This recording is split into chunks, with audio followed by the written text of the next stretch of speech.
Hi, നമുക്കിന്ന് bun parotta തയ്യാറാക്കിയെടുക്കുന്നത് എങ്ങനെയാണെന്ന് നോക്കാം. ഇത് റംസാനൊക്കെ വീട്ടിൽ തയ്യാറാക്കാൻ പറ്റിയ ഒരു റെസിപ്പിയാണ്. ഇത് കാണാൻ ബണ്ണ് പോലെ ഇരിക്കുന്നതുകൊണ്ടാണ് ബൺ പറോട്ട എന്ന് പറയുന്നത്. ടേസ്റ്റ് ഒക്കെ നമ്മുടെ നാടൻ പറോട്ട പോലെ തന്നെയാണ്, പക്ഷെ നല്ല സോഫ്റ്റും ഫ്ലഫിയും ആണ്. ഇത് തയ്യാറാക്കിയെടുക്കാനും നല്ല എളുപ്പമാണ്. അപ്പം നമുക്ക് റെസിപ്പി എങ്ങനെയാണെന്ന് നോക്കാം. അതിന് മുന്നേ നിങ്ങൾ എൻ്റെ ചാനൽ ആദ്യമായിട്ടാണ് കാണുന്നതെങ്കിൽ ചാനൽ സബ്സ്ക്രൈബ് ചെയ്യാൻ മറക്കല്ലേ. എല്ലാ റെസിപ്പീസിൻ്റെ നോട്ടിഫിക്കേഷൻ ലഭിക്കാനായിട്ട് ആ ബെൽ ബട്ടൺ കൂടി ക്ലിക്ക് ചെയ്യണേ. ഇത് തയ്യാറാക്കാൻ വേണ്ടിയിട്ട് ഞാനിവിടെ 2 കപ്പ് മൈദമാവാണ് എടുത്തിരിക്കുന്നത്. ഇതിലോട്ട് ആവശ്യത്തിന് ഉപ്പ് ചേർത്തിട്ട് നന്നായിട്ട് ഇളക്കിയെടുക്കുക. ഇനി ഇതിലോട്ട് ഒരു മുട്ട ചേർത്ത് കൊടുക്കുക.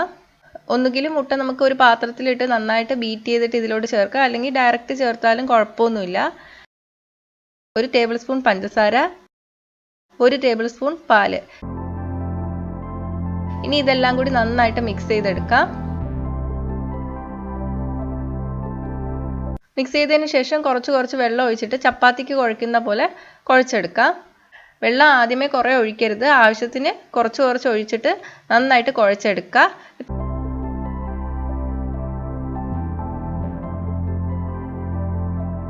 ഇപ്പം ഞാനൊരു 10 മിനിറ്റ് കുഴച്ചെടുത്തിട്ടുണ്ട്. കയ്യിലൊക്കെ ഇപ്പോൾ ഒട്ടിപ്പിടിക്കുന്നുണ്ട്. അപ്പോൾ നമുക്ക് കുറച്ച് എണ്ണ തടവി കൊടുക്കാം. എണ്ണ എല്ലാ ഭാഗത്തും എത്തുന്ന രീതിയിൽ പുരട്ടി കൊടുക്കുക. ഞാനിവിടെ സൺഫ്ലവർ ഓയിലാണ് എടുത്തിരിക്കുന്നത്.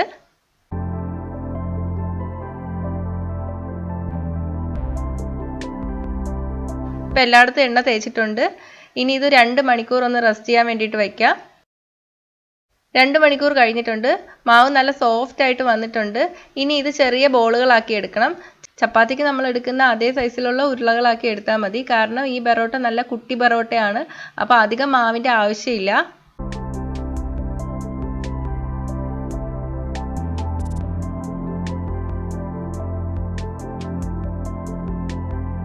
നല്ല സ്മൂത്ത് ആയിട്ട് വേണം ഉരുട്ടിയെടുക്കാൻ വേണ്ടിയിട്ട്.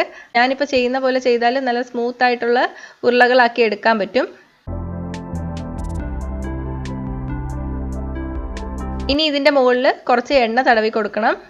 മാവ് നല്ല സോഫ്റ്റ് ആയിട്ട് വരാൻ വേണ്ടിയിട്ടാണ്. ഞാൻ നേരത്തെ ചപ്പാത്തി പലവയിൽ എങ്ങനെയാണ് നമ്മുടെ കേരള ബറോട്ട ഈസി ആയിട്ട് ഉണ്ടാക്കിയെടുക്കുന്നതെന്ന് റെസിപ്പി ഇട്ടിട്ടുണ്ടായിരുന്നു. അപ്പോൾ അത് കണ്ടിട്ടില്ലാത്തവർക്ക് അതിൻ്റെ ലിങ്ക് താഴെ ഡിസ്ക്രിപ്ഷൻ ബോക്സിൽ കൊടുക്കുന്നുണ്ട്. അപ്പോൾ എല്ലാ ബോൾസിലും എണ്ണ പുരട്ടിയിട്ടുണ്ട്. ഇനി ഇത് 1 മണിക്കൂർ നമുക്ക് മാറ്റി വയ്ക്കാം.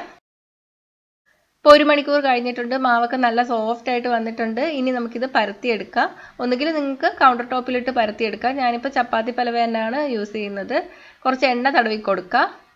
ഞാനിപ്പോൾ തേച്ച് കൊടുക്കുന്നത് 2 tablespoon sunflower oil, 2 tablespoon നെയ്യുമായിട്ട് മിക്സ് ചെയ്തതാണ്. ഞാൻ ഇനി അങ്ങോട്ട് തേച്ച് കൊടുക്കുന്നതെല്ലാം സൺഫ്ലവർ ഓയിലും നെയ്യും കൂടെ മിക്സ് ചെയ്തതാണ്. ഇപ്പോൾ നെയ്യില്ല എങ്കിൽ എണ്ണ മാത്രം തേച്ചാലും മതി. ഇനി ഇതിലോട്ട് മാവ് വെച്ചിട്ട് നന്നായിട്ട് പരത്തിയെടുക്കുക. മാവ് നല്ല സോഫ്റ്റ് ആയതുകൊണ്ട് പെട്ടെന്ന് തന്നെ നമുക്ക് പരത്തിയെടുക്കാൻ പറ്റും. നല്ല നൈസായിട്ട് തന്നെ പരത്തിയെടുക്കണം. പരത്തുന്ന സമയത്ത് നമ്മൾ കട്ടി കൂട്ടി പരത്തിയെടുത്താൽ നമ്മുടെ ബറോട്ടയുടെ ഓരോ ലെയേഴ്സും നല്ല കട്ടിയായിരിക്കും. അപ്പോൾ വെന്തൊക്കെ വരാൻ വേണ്ടിയിട്ട് നല്ല പാടായിരിക്കും. ഇനി ഓരോ സൈഡും ഇതേപോലെ ഒന്ന് നീട്ടി കൊടുക്കുക. അകത്തോട്ട് ഇങ്ങനെ മടക്കി വയ്ക്കുക. എന്നിട്ട് 2 സൈഡും ഒന്ന് നീട്ടി കൊടുക്കുക. എന്നിട്ട് ഇതുപോലെ റോളാക്കി എടുക്കുക. അറ്റം ബറോട്ടയുടെ താഴെ വെച്ചിട്ട് ഒന്ന് പ്രസ് ചെയ്ത് ഒട്ടിച്ചു കൊടുക്കുക.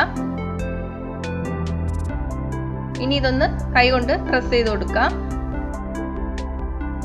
ഇപ്പോൾ ഒരെണ്ണം റെഡി ആയിട്ടുണ്ട്. നിങ്ങൾക്ക് ഇതിൽ എയർ ബബിൾസ് കാണാൻ പറ്റും. ഇതുപോലെ എയർ ബബിൾസ് വരണം, എന്നാലേ നല്ല പഫായിട്ട് വരുള്ളൂ. ഒന്നും കൂടെ കൈകൊണ്ട് നന്നായിട്ട് പ്രസ് ചെയ്ത് കൊടുക്കാം. കാരണം കട്ടി കൂടാൻ പാടില്ല. കട്ടി കൂടിപ്പോയാൽ അകഭാഗമൊന്നും നന്നായിട്ട് വെന്ത് കിട്ടില്ല. അപ്പം ഇതുപോലെ തന്നെ എല്ലാം ഉണ്ടാക്കിയെടുക്കുക. ഇനി നമുക്കിത് ചുട്ടെടുക്കാം. ദോശക്കല്ല് ചൂടായിട്ടുണ്ട്. ഇതിലോട്ട് കുറച്ച് എണ്ണ തടവി കൊടുക്കാം. എന്നിട്ട് ബറോട്ട വെച്ച് കൊടുക്കുക.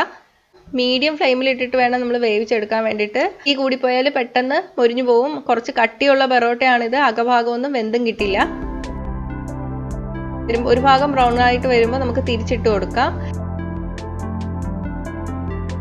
ഇനി ഇതിൻ്റെ സൈഡ് നമ്മളിങ്ങനെ റൊട്ടേറ്റ് ചെയ്ത് വെച്ചിട്ട് ചൂടാക്കി എടുക്കണം. അപ്പോൾ ഈ സൈഡ് ഭാഗം ഒന്ന് മൊരിഞ്ഞ് കിട്ടും. അപ്പോൾ ഇത് റെഡി ആയിട്ടുണ്ട്.